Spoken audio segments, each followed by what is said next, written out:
The first thing I noticed was the flashing blue lights reflecting off my garage door. For a split second, I thought something serious had happened somewhere down the street. Maybe a break-in, maybe an accident. But then I looked outside and realized the police cars weren't stopping somewhere down the block. They were stopping right in front of my house. 2 officers stepped out while half the neighborhood suddenly became very interested in their windows. Curtains moved, doors cracked open. Phones quietly appeared in people's hands. In a quiet HOA neighborhood like ours, police cars are basically the evening entertainment. And the craziest part? The reason they were there had nothing to do with crime. No theft, no disturbance, no emergency. Apparently the police had been called because I refused to lend my car to someone. Not just anyone though.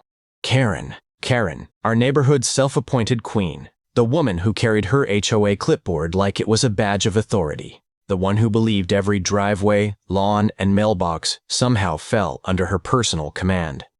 And somehow, my simple no had escalated all the way to flashing police lights. If you've ever lived in an HOA neighborhood, you probably know the type.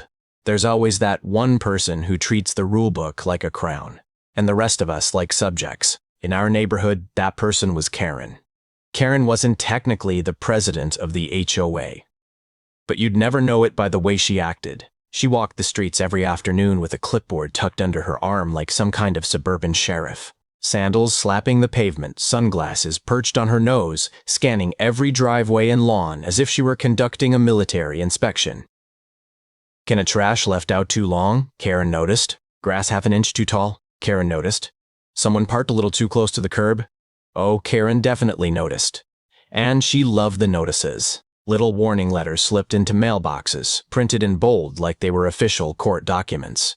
Most people didn't even argue anymore. They just nodded, apologized, and fixed whatever tiny violation she had invented that week, because honestly, it was easier than dealing with her.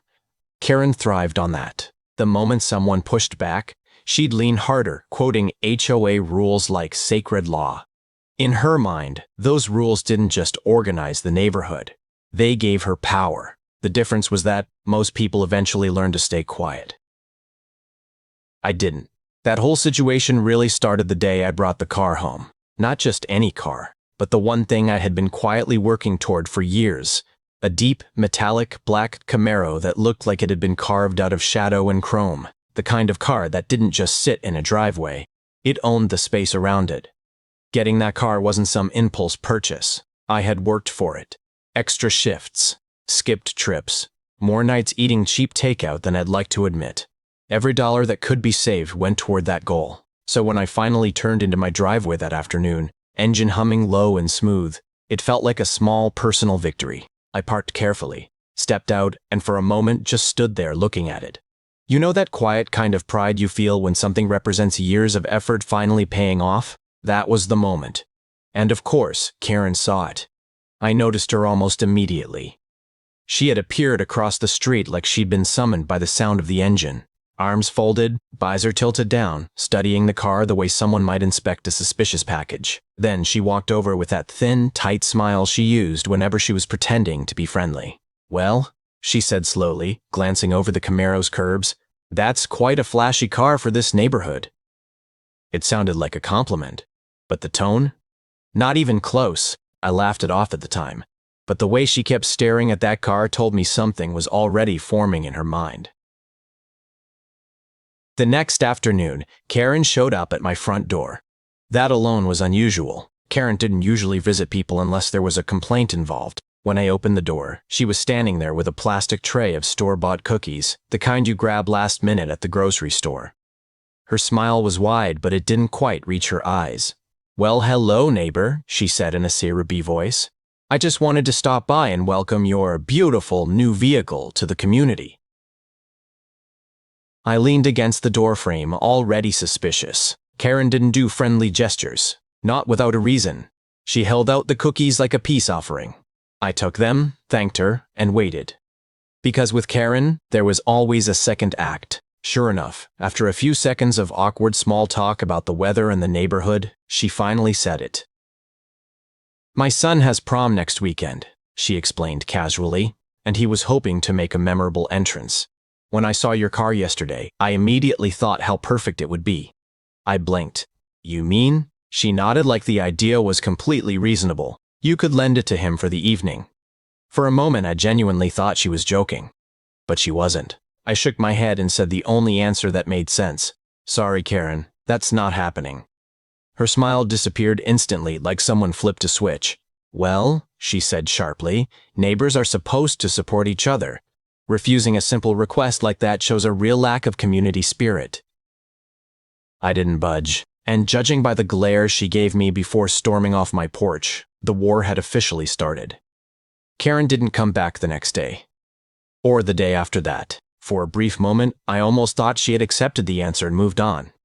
That illusion lasted about 4 days. The first letter appeared in my mailbox on bright white HOA letterhead, printed in bold like it had come from a courthouse instead of someone's home printer. According to the notice, I was in violation of something called improper vehicle display.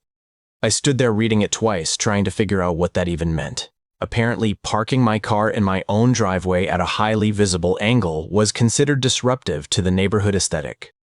I laughed and tossed it on the counter. Then another letter arrived the next morning. This one cited lack of community cooperation. The following day, a third notice, disturbing neighborhood harmony. Each violation carried a small fine, $20 here, $30 there. Nothing massive on its own, but the pattern was obvious. Every day another envelope showed up, and every day the total quietly climbed higher. Karen was trying to squeeze me. Her logic was simple. Eventually, the annoyance, the letters, and the growing stack of fake fines would wear me down. At some point, I'd get tired of the nonsense, hand over the keys, and the problem would magically disappear. But I never responded.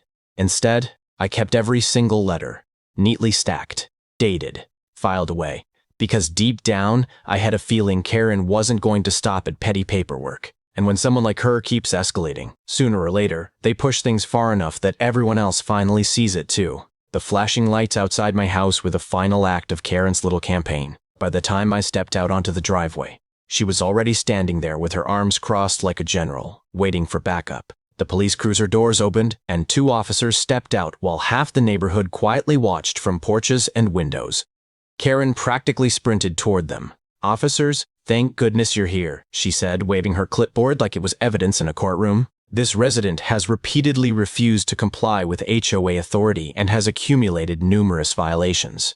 The officers looked from her to me, clearly trying to understand why they'd been called. I walked over calmly. No rush, no panic. One officer asked, "Sir, what seems to be the issue here?" Before Karen could jump in again, I pulled out the folder I'd been keeping inside the house. Every warning letter, every fine, every ridiculous violation notice she had sent me was neatly organized inside. I handed it over. Then I explained the entire situation, including the part where she had asked to borrow my car for her son's prom and how all of this had started after I said no. The officers flipped through the pages, exchanging a look that said everything. Finally, one of them turned back to Karen. "Ma'am," he said calmly, "HOA disputes aren't criminal matters. Calling the police over this is considered misuse of emergency services." Karen's confidence evaporated as the officer pulled out his citation book. For the first time since I'd met her, Karen looked completely speechless. The moment the officer started writing the citation, the mood in the street changed instantly. Up until then, everyone had been watching quietly, pretending they were just casually outside. But the second Karen realized she was the one getting in trouble, you could hear the whispers spreading across the driveway and sidewalks. A couple of neighbors couldn't even hide their laughter. Someone across the street actually lifted their phone and started recording. Karen noticed, and the color in her face shifted from red to something closer to panic. "This is ridiculous," she muttered under her breath while the officer calmly finished the ticket. But there wasn't much she could say. The paper was handed to her, and just like that, the self-appointed ruler of the neighborhood was standing there holding a citation for misusing emergency services. The story spread fast after that. Within a week, the HOA board held a meeting about her behavior. Turns out I wasn't the only one who had been dealing with her intimidation tactics. By the end of that meeting, Karen's unofficial reign over the neighborhood was officially over. Funny thing about bullies, the moment someone refuses to bend, the illusion of their power starts to crumble. But now I'm curious. Do you think Karen got what she deserved? And have you ever had a neighbor like that? Let me know your story below.